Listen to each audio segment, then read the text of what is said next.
नमस्कार साथियों, इस वीडियो में रिट लेवल 1 का पर्यावरण अध्ययन जो विषय है उस विषय में तीसरी यूनिट है व्यवसाय, जिसमें एक टॉपिक है उपभोक्ता संरक्षण की आवश्यकता।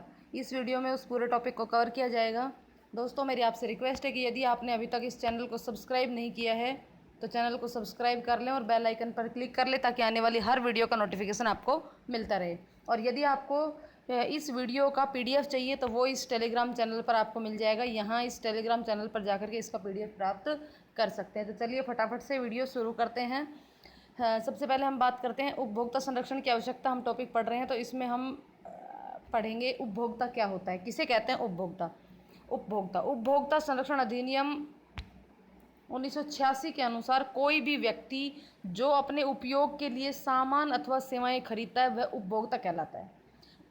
उपभोग करने वाला, किसी सामान या सेवा का उपभोग करने वाला उपभोक्ता कहलाता है। यानी कि अपने उपयोग के लिए जो सामान या कोई भी वस्तु सेवा खरीदता है वह उपभोक्ता कहलाता है। विक्रेता की अनुमति से ऐसे सामान सेवाओं का प्रयोग करने वाले व्यक्ति भी उपभोक्ता है। विक्रेता की अनुमति से, अतः हम में से प्रत्येक किसी न किसी रूप में उपभोक्ता ही है। यानी कि किसी भी सेवा का हम अगर उपयोग कर रहे हैं तो वो उपभोक्ता की श्रेणी में आएगा। नेक्स्ट है उपभोक्ता के अधिकार। उपभोक्ता के क्या क्या अधिकार हैं? उन उत्पादों तथा सेवाओं से सुरक्षा का अधिकार जो जीवन और संपत्ति को हानि पहुंचा सकते हैं। यानी कि सबसे पहला है सुरक्षा का अधिकार। अब सुरक्षा के अधिकार में क्या है कि उन उत्पादों या सेवाओं से सुरक्षा का अधिकार जो जीवन या संपत्ति को हानि पहुंचा सकते हैं। दूसरा है उत्पादों तथा सेवाओं की गुणवत्ता, मात्रा, प्रभाव, शुद्धता, मानक एवं मूल्य के बारे में जानकारी का अधिकार, जिससे कि उपभोक्ता को अनुचित व्यापार पद्धतियों से बचाया जा सके।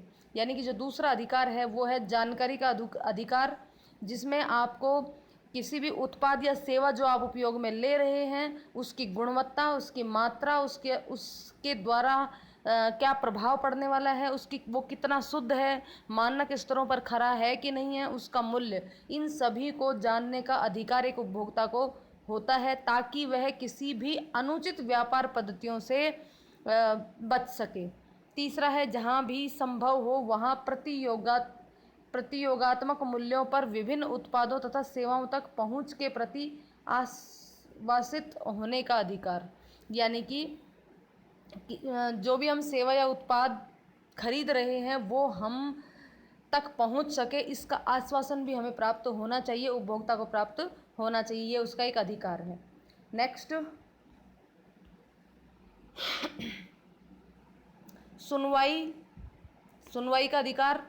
सुनवाई और इस आश्वासन का अधिकार कि उचित मंचों पर उपभोक्ता के हितों को उपयुक्त विनियोग प्राप्त होगा। यानी कि किसी भी उपभोक्ता द्वारा अगर किसी सेवा या उत्पाद में किसी भी प्रकार की कमी है तो उस कमी के कमी के विरोध में उपभोक्ता को ये अधिकार है कि वो उपयुक्त विनियोग प्राप्त कर सके उसका अपने हित के लिए। नेक्स्ट है अनुचित व प्रतिबंधात्मक व्यापार पद्धतियों या उपभोक्ताओं के अनैतिक शोषण के विरुद्ध सुनवाई का अधिकार। और लास्ट है उपभोक्ता शिक्षा का अधिकार। अब जो उपभोक्ता है उसकी क्या क्या शिकायतें हो सकती हैं उसके बारे में बात करेंगे।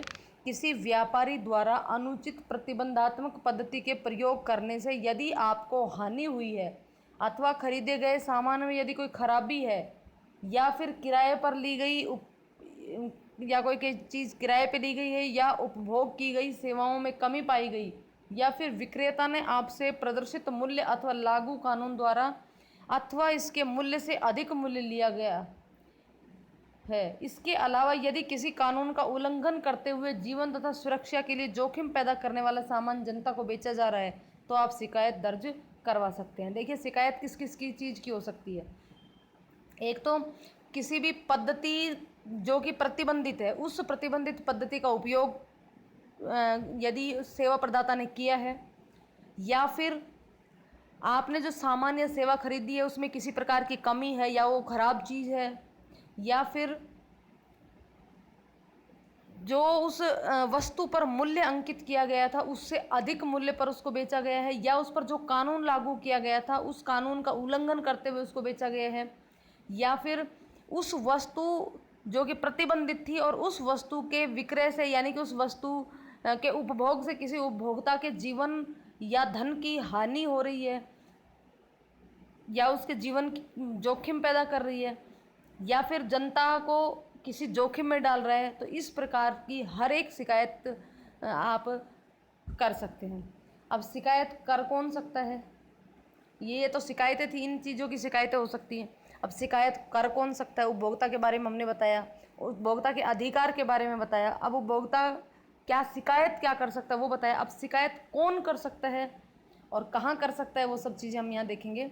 शिकायत कौन कर सकता है? देखिए, स्वयं उपभोक्ता या स्वैच्छिक उपभोक्ता संगठन जो समिति पंजीकरण अधिनियम 1860 अथवा कंपनी अधिनियम 1951 अथवा फिलहाल लागू किसी अन्य विधि के अधीन पंजीकृत है, शिकायत दर्ज कर सकता है। यानी कि शिकायत या तो स्वयं उपभोक्ता शिकायत दर्ज कर सकता है जिसने उस सामान या सेवा का उपभोग किया है, या फिर वह उपभोक्ता अपनी मर्जी से किसी उपभोक्ता संगठन या किसी संघ समिति जो कि किसी भी अधिनियम के तहत पंजीकृत है उस के द्वारा भी शिकायत दर्ज करवा सकता है।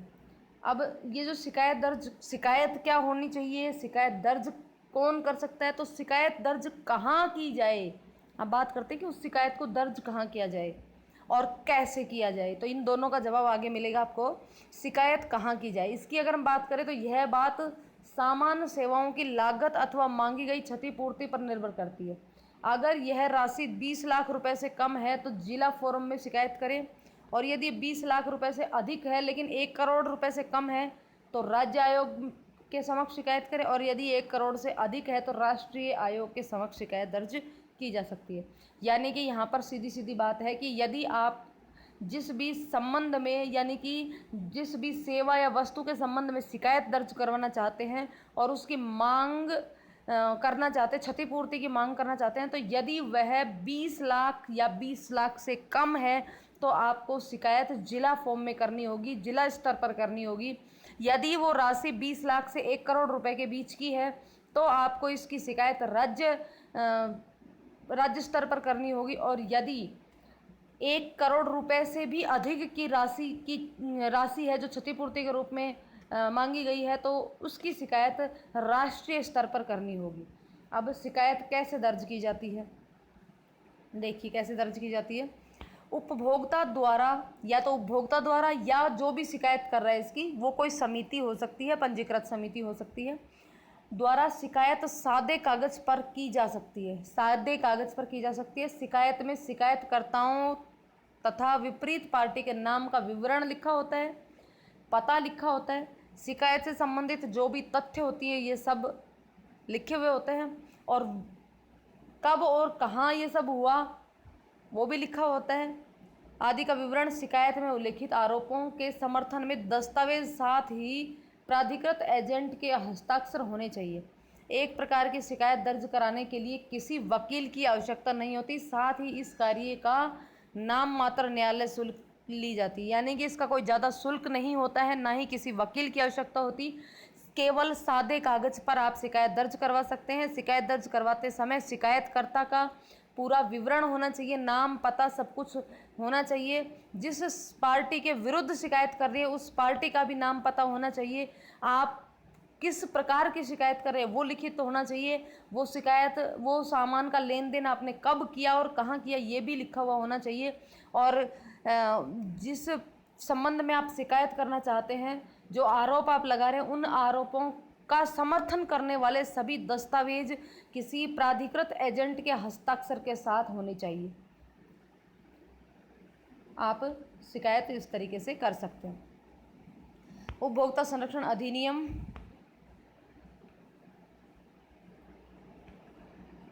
का परिचय। भारत में उपभोक्ताओं के हितों की रक्षा करने तथा उनके अधिकारों का संरक्षण करने हेतु सबसे पहले 5 दिसंबर 1986 को एक बिल संसद में रखा गया। इस बिल को 24 दिसंबर 1986 को तत्काल राष्ट्रपति ज्ञानी जैल सिंह द्वारा मंजूरी प्रदान की गई। इसे उपभोक्ता संरक्षण अधिनियम 1986 नाम दिया गया। देखिए, उपभोक्ता संरक्षण अधिनियम की शुरुआत सबसे पहले 5 दिसंबर 1966 को एक बिल संसद में रख करके की गई थी। इस बिल को 24 दिसंबर 1986 को राष्ट्रपति ज्ञानी जैल सिंह द्वारा मंजूरी प्रदान की गई। किसके द्वारा मंजूरी प्रदान की गई? राष्ट्रपति ज्ञानी जैल सिंह द्वारा उपभोक्ता संरक्षण नियम जो था, जो बिल था, उसका वो पास किया गया। कब इस बिल को कब पास किया गया? 24 दिसंबर 1986 को पास किया गया। संसद में पेश कब किया गया था? 5 दिसंबर 1986 को पेश किया गया था। और इस अधिनियम का क्या नाम पड़ा? इस अधिनियम का नाम पड़ा उपभोक्ता संरक्षण अधिनियम 1986। और यह अधिनियम पूरे भारत में 15 अप्रैल 1987 को लागू कर दिया गया। पूरे भारत में कब लागू किया गया? 15 अप्रैल 1987 को लागू किया गया। भारत में प्रतिवर्ष उपभोक्ता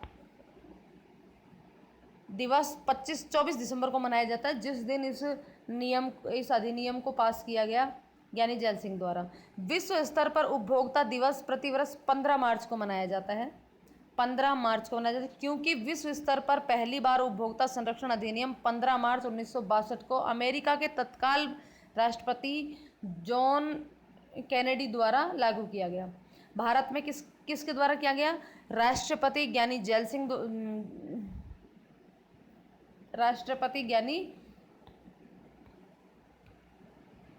सिंह द्वारा। कब किया गया? 24 दिसंबर 1986 को। जबकि विश्व स्तर पर ये कब लागू हुआ? 15 मार्च 1962 को अमेरिका के तत्काल राष्ट्रपति जॉन कैनेडी द्वारा लागू किया गया। अब उपभोक्ता संरक्षण के संबंध में कुछ शब्द या कुछ शब्दावली आती हैं, जिनकी परिभाषा हम यहाँ बताएंगे। उन शब्दावलियों से क्या मतलब है? विभिन्न परिभाषाएं, यहाँ ये ए नहीं है, विभिन्न परिभाषाएं।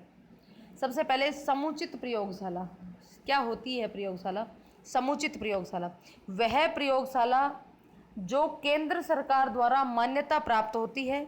यदि किसी उपभोक्ता का मामला किसी माल से संबंधित है तो सामान में पाए जाने वाले दोषों का पता लगाने हेतु समुचित प्रयोगशाला का गठन किया गया था।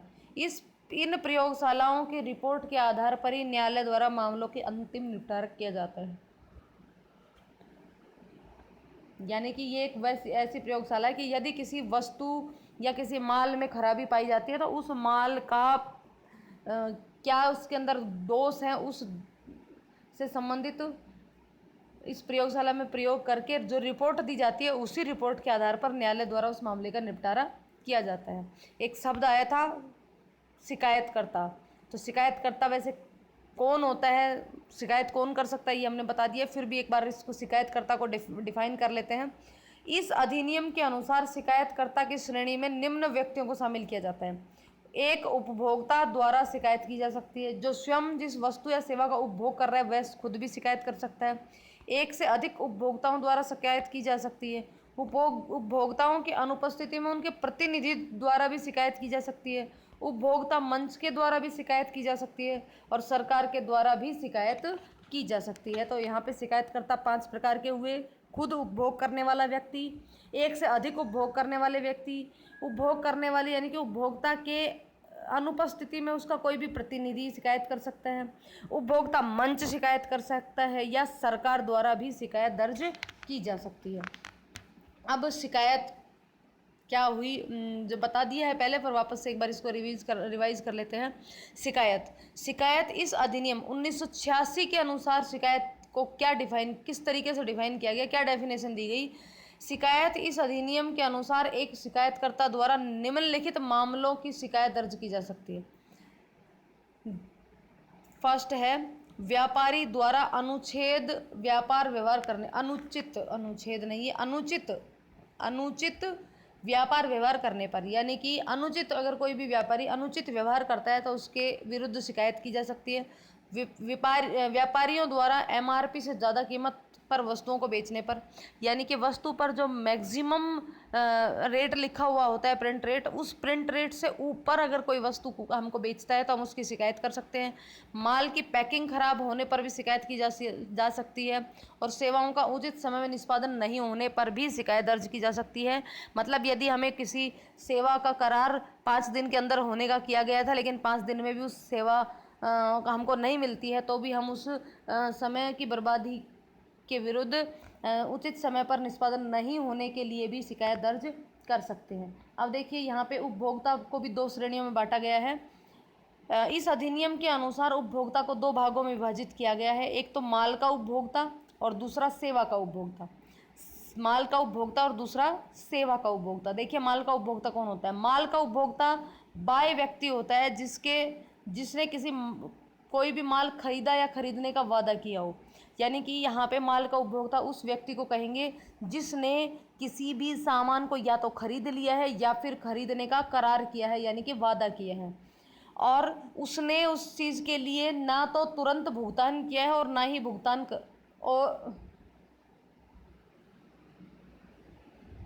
तुरंत भुगतान नहीं किया हो, लेकिन उसमें तुरंत भुगतान करने का वादा किया गया है, जिसके लिए उसके द्वारा न तो तुरंत भुगतान किया है, या तो तुरंत भुगतान किया है या भुगतान करने का वादा किया है। यहाँ पे उपभोक्ता, माल का उपभोक्ता किसको कहा है? उस व्यक्ति को जिसने या तो माल खरीदा है या खरीदने का वादा किया है, और यदि खरीदा है तो या तो उसने तुरंत भुगतान कर लिया है या फिर भुगतान करने का वादा किया है, तो वो माल के उपभोक्ता होगा।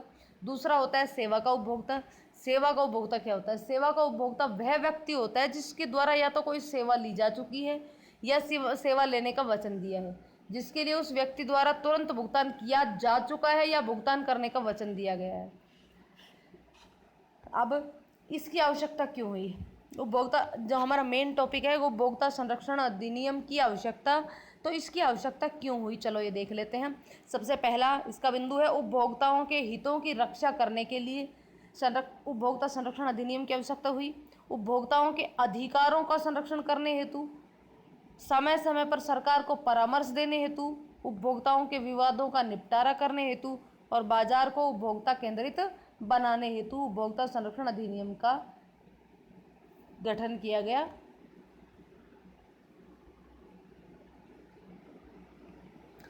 यहाँ पे कुछ इम्पोर्टेंट चीज़ें हैं।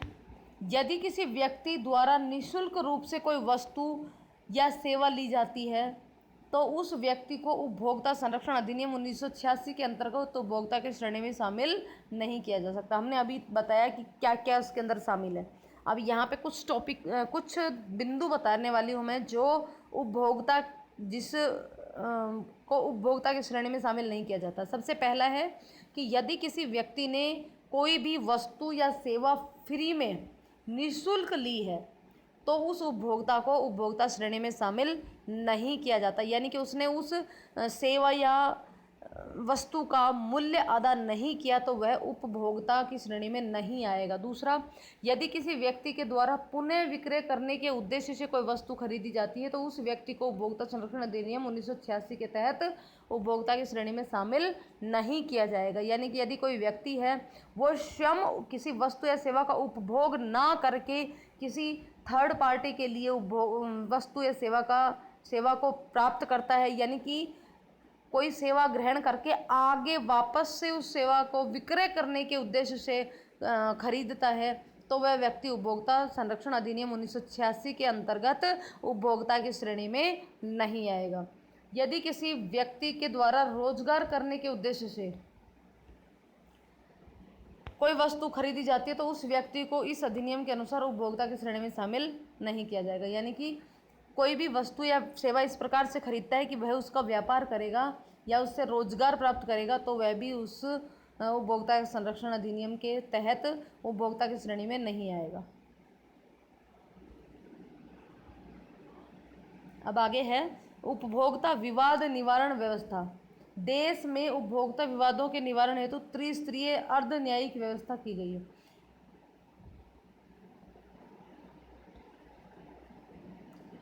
उपभोक्ता विवाद निवारण व्यवस्था। देश में किस प्रकार से उपभोक्ता से संबंधित जो विवाद होता है उसका निवारण करने के लिए त्रिस्तरीय अर्ध न्यायिक व्यवस्था की गई है। वो किस प्रकार से देखिए, सबसे पहले जिला उपभोग आयोग,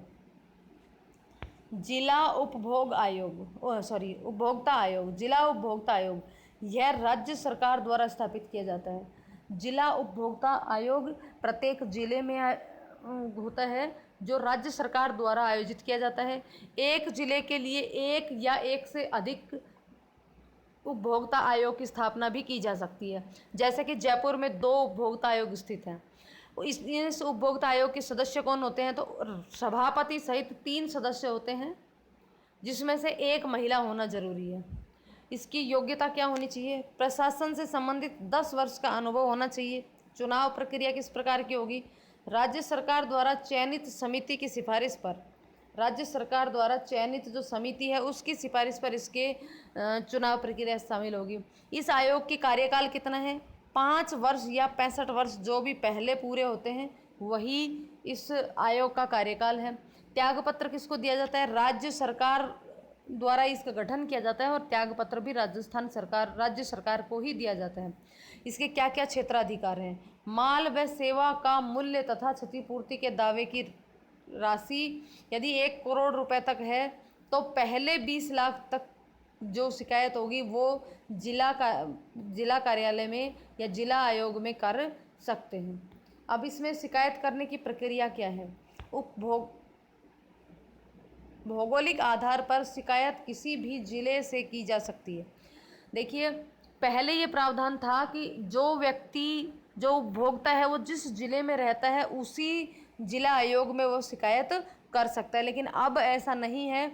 अब कोई भी व्यक्ति किसी भी जिले में रहता हो और शिकायत कहीं भी कर सकता हो।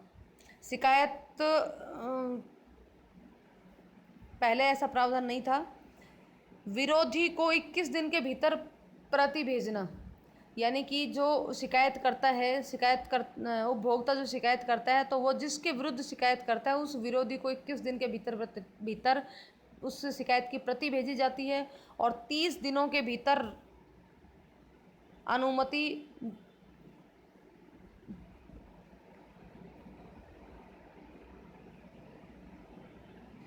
30 दिन के भीतर रखने की अनुमति, जिसे 15 दिन तक और बढ़ाया जा सकता है। यानी कि उसका जवाब 30 दिन के भीतर मिल जाना चाहिए, लेकिन अनुमति के आधार पर 15 दिन तक बढ़ाया जा सकता है। प्रयोगशाला रिपोर्ट है वो 15 दिन के भीतर आनी चाहिए। और यदि कोई इस न्यायालय में आकर के या जिला आयोग में आकर संतुष्ट नहीं है तो इसकी अपील वह 30 दिन के भीतर राज्य उपभोक्ता आयोग में कर सकता है। जो जिला उपभोक्ता आयोग से संतुष्ट नहीं है तो वह अपील कहाँ करेगा? राज्य उपभोक्ता आयोग में करेगा। तो अब अगला पढ़ लेते हैं हम, राज्य उपभोक्ता आयोग। जिला उपभोक्ता आयोग की तरह ही राज्य उपभोक्ता आयोग की स्थापना भी राज्य सरकार द्वारा की जाती है। इसमें सदस्यों की नियुक्ति उच्च न्यायालय के मुख्य न्यायाधीश के परामर्श से चयन से समिति की सिफारिश से की जाती है।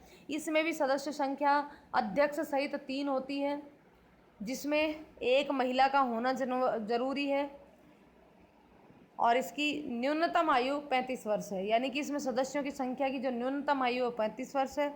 3 सदस्यों में 1 महिला होना जरूरी है।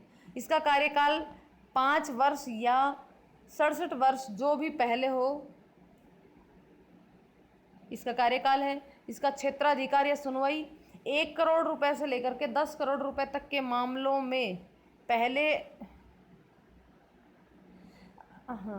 इसका भी क्षेत्राधिकार। अब जो उपभोक्ता संरक्षण अधिनियम 2019 जो लागू हुआ है उसमें 1 करोड़ से 10 करोड़ रुपए तक के मामलों की सुनवाई होती थी, लेकिन इस 1986 के समय की अगर बात करें तो उस समय 1 लाख रुपए से 1 करोड़ रुपए तक के मामलों का निपटारा जिला में तो 20 लाख तक के मामलों का निपटारा होता है। राज्य उपभोक्ता आयोग में 20 लाख से लेकर के 1 करोड़ रुपए तक के मामलों का निपटारा होता है। यदि इस स्थिति में भी कोई संतुष्ट नहीं है तो वह कोई भी फैसला जब आता है राज्य स्तर पर, तो यदि कोई उससे संतुष्ट नहीं है तो उस फैसले से असंतुष्ट होने पर 30 दिन के भीतर राष्ट्रीय उपभोक्ता आयोग में इसकी शिकायत कर सकता है, यानी कि इसकी अपील कर सकता है।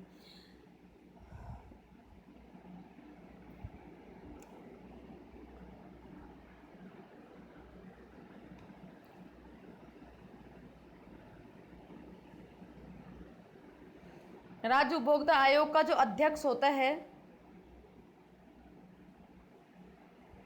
या इसके जो सदस्य होते हैं उनकी योग्यता क्या होनी चाहिए? उच्च न्यायालय का वर्तमान या सेवानिवृत्त न्यायाधीश हो या फिर रह चुका हो, यानी कि अध्यक्ष होने की जो योग्यता है वो उच्च न्यायालय का या तो वर्तमान या सेवानिवृत्त न्यायाधीश हो सकता है। राज्य उपभोक्ता आयोग का गठन कब किया गया? 26 मई 1988 को राज्य उपभोक्ता आयोग का गठन किया गया। इसकी सर्किट ब्रांच जोधपुर में स्थित है और राज्य उपभोक्ता आयोग का मुख्यालय जयपुर में है। और राज्य उपभोक्ता आयोग के अध्यक्ष श्री कृष्णमल लोढ़ा थे। पहले अध्यक्ष कौन थे? राज्य उपभोक्ता आयोग के पहले अध्यक्ष थे श्री कृष्णमल लोढ़ा। इसकी स्थापना हुई थी 26 मई 1988 को। इसका मुख्यालय जयपुर में है और इसकी पीठ इसके जो सर्किट बेंच है वो जोधपुर में। तीसरा आता है राष्ट्रीय उपभोक्ता आयोग। राज्य उपभोक्ता आयोग के बाद है राष्ट्रीय उपभोक्ता आयोग। देखिए, जिला उपभोक्ता आयोग की अपील राज्य उपभोक्ता आयोग में होती है, राज्य उपभोक्ता आयोग की अपील राष्ट्रीय उपभोक्ता आयोग में होती है। राष्ट्रीय उपभोक्ता आयोग की स्थापना केंद्र सरकार द्वारा अधिसूचना जारी कर 1988 को की गई थी। राज्य सरकार द्वारा कौन कौन सी दो आयोगों की स्थापना की गई थी? जिला आयोग की और राज्य आयोग की। जबकि राष्ट्रीय आयोग की स्थापना केंद्र सरकार द्वारा 1988 में अधिसूचना जारी करके की गई थी। इसका कार्यालय राष्ट्रीय सूचना आयोग का कार्यालय नई दिल्ली में है। इसकी सदस्य संख्या सभापति सहित 5 होती है, जिसमें से एक महिला होना आवश्यक होता है। इसके लिए योग्यता जो है वो उच्चतम न्यायालय का न्यायाधीश रह चुका हो और इसका कार्यकाल 5 वर्ष या 70 वर्ष, जो भी पहले हो वो इसका कार्यकाल होता है। 5 साल या फिर 70 वर्ष, यानी कि अधिकतम उम्र 70 वर्ष। इसके क्षेत्राधिकार क्या हैं? 10 करोड़ से अधिक के मामलों की सुनवाई। नए अधिनियम के अनुसार 10 करोड़ से ऊपर के मामलों की सुनवाई इसमें की जाती है, जबकि पहले जो थे उसमें उस समय इसके क्षेत्राधिकार 1 करोड़ से अधिक के मामलों की अनुमति थी। अपील अगर करनी हो किसी को, असंतुष्ट होने पर 30 दिन के भीतर उच्चतम न्यायालय में अपील की जा सकती है। यानी कि राष्ट्रीय उपभोक्ता आयोग के बाद जो अगर अपील करेगा तो वह करेगा उच्चतम न्यायालय में।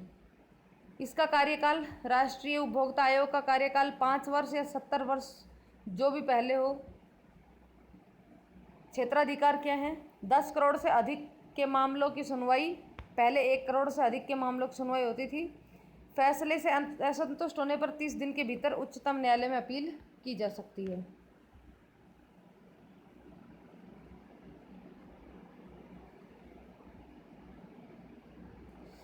चलो, रिपीट हो गया क्या ये दोबारा? चलो, ये सारा रिपीट हो गया दोबारा।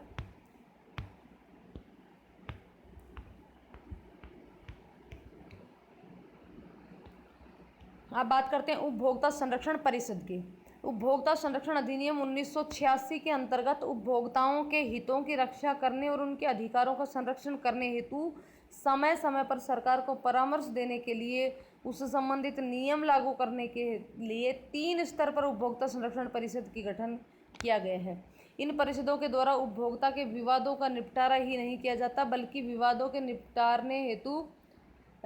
निपटारे हेतु समय समय पर कानून व्यवस्था को लागू करना होता है। यानी कि इन परिषदों का काम क्या है? उपभोक्ता का जो जितने भी विवादों से संबंधित जो विवाद होते हैं उन सभी का निपटारा करना और उन विवादों को निपटने के लिए समय समय पर कानून की व्यवस्था को लागू करना। ये इसके उपभोक्ता संरक्षण परिषद के बारे में बताया। अब 3 स्तरों पर उपभोक्ता संरक्षण परिषद जो है वो 3 स्तरों पर इस प्रकार से है। केंद्रीय स्तर पर केंद्रीय उपभोक्ता संरक्षण परिषद, राज्य स्तर पर राज्य उपभोक्ता संरक्षण परिषद और जिला स्तर पर जिला उपभोक्ता संरक्षण परिषद। 3 स्तरों पर, जिला, राज्य और केंद्र। सबसे पहले केंद्र की बात कर लेते हैं। केंद्रीय स्तर पर केंद्रीय उपभोक्ता संरक्षण परिषद। केंद्रीय स्तर पर कौन सी परिषद है? केंद्रीय उपभोक्ता संरक्षण परिषद। इसके अध्यक्ष केंद्र सरकार के उपभोक्ता मामलों के विभाग का प्रभारी मंत्री होगा। केंद्र सरकार के उपभोक्ता मामलों के विभाग का प्रभारी मंत्री। इसके सदस्यों की बात करें तो वर्तमान में कुल सदस्य संख्या 150 है। कम से कम महिला सदस्य 10 होना जरूरी है। कार्यकाल इसका 3 वर्ष के लिए ही है। सचिव केंद्रीय सरकार द्वारा उपभोक्ता मामलों का प्रभारी होता है। जो सचिव होता है वो केंद्रीय सरकार का उपभोक्ता मामलों का प्रभारी होता है। केंद्रीय उपभोक्ता संरक्षण परिषद द्वारा पारित प्रस्ताव परामर्शात्मक होते हैं। दूसरा है राज्य स्तर पर। तो राज्य स्तर पर जो परिषद है वो राज्य उपभोक्ता संरक्षण परिषद है। इसका गठन 1 अगस्त 1987, इसका गठन भी राज्य सरकार ही करती है। इसके अध्यक्ष राज्य सरकार के उपभोक्ता मामलों का प्रभारी मंत्री होता है। इसका अध्यक्ष कौन होता है? उपभोक्ता मामलों का प्रभारी मंत्री। जिला स्तर पर होती है जिला उपभोक्ता संरक्षण परिषद। जिला उपभोक्ता संरक्षण परिषद, इसका गठन भी राज्य सरकार द्वारा अधिसूचना जारी करके किया जाता है। इसका जो अध्यक्ष होता है जिला स्तर पर वो होता है जिलाधीश या जिला कलेक्टर। राज्य स्तर पर उपभोक्ता मामलों का प्रभारी मंत्री राज्य स्तर पर इसका अध्यक्ष होता है। और केंद्र की बात करें तो केंद्रीय सरकार के उपभोक्ता मामलों के विभाग का प्रभारी मंत्री, उपभोक्ता मामलों के विभाग का प्रभारी मंत्री। उपभोक्ता संघों का अंतर्राष्ट्रीय संगठन, उपभोक्ता संघों का अंतर्राष्ट्रीय संगठन, स्थापना 1960। उपभोक्ता संघों का अंतर्राष्ट्रीय संगठन की स्थापना 1960 में की गई। इसका मुख्यालय लंदन में है, जिसका वर्तमान में अंतर्राष्ट्रीय उपभोक्ता संघ के नाम से जाना जाता है। वर्तमान में इसमें 220 उपभोक्ता संघ सदस्य हैं। यह संगठन अंतर्राष्ट्रीय स्तर पर उपभोक्ताओं के अधिकारों को संरक्षण, पोषण और अभिवृद्धि हेतु कार्यरत है। यह विश्व के सभी देशों के राष्ट्रीय स्तर के संघों का अंतर्राष्ट्रीय संघ है। उपभोक्ता संघों का अंतर्राष्ट्रीय संगठन जो है यह विश्व के सभी देशों के राष्ट्रीय स्तर के संघों का अंतर्राष्ट्रीय संघ है। उपभोक्ता संघों का अंतर्राष्ट्रीय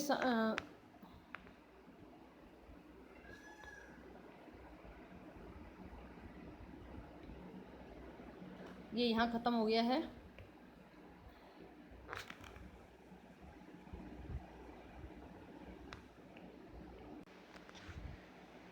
तो फ्रेंड्स, ये था उपभोक्ता संरक्षण अधिनियम की आवश्यकता नामक टॉपिक। क्यों आवश्यकता हुई, कौन शिकायत कर सकता है, कहाँ शिकायत कर सकता है, कैसे शिकायत कर सकता है, ये सारी चीज़ें हमने, उपभोक्ता के अधिकार क्या थे, सारी चीज़ें हमने पढ़ी। इससे पहले की वीडियो में हमने उपभोक्ता संरक्षण अधिनियम 2019 पढ़ा। यदि आपको वो देखना है तो आपको आई बटन में उसका लिंक मिल जाएगा, तो आप वहाँ से इसको जा कर के देख सकते हैं। और यदि आपको ये वीडियो पसंद आई हो तो इसको वीडियो को लाइक और शेयर करें। यदि चैनल पर अभी नए हैं तो चैनल को सब्सक्राइब करना ना भूलें। बहुत बहुत धन्यवाद वीडियो को अंत तक देखने के लिए।